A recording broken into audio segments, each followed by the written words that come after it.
يا حافظ القرآن يا حافظ القرآن يا حافظ القرآن يا حافظ القرآن يا من لزمت. أعوذ بالله من الشيطان الرجيم. ويا قوم ما لي أدعوكم إلى النجاة وتدعونني إلى النار تدعونني لأكفر بالله وأشرك به ما ليس لي به علم وأنا أدعوكم إلى العزيز الغفار. لا جرم أن ما تدعونني إليه ليس له دعوة في الدنيا ولا في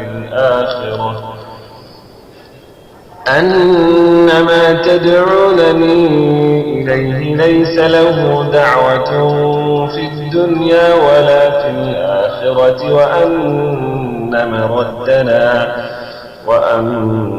مردنا إلى الله وأن المسرفين هم أصحاب النار.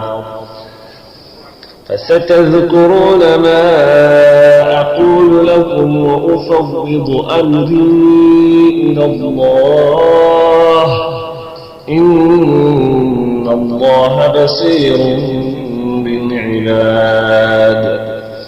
فوقاه الله سيئات ما مكروا وحاق بآل فرعون سوء العذاب. النار يعرضون عليها غدوا وعشيا ويوم تقوم الساعة أدخلوا آل فرعون أشد العذاب. وإذ يتحاجون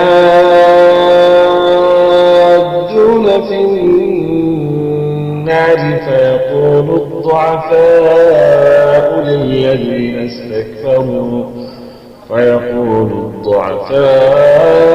للذين استكبروا إنا كنا لكم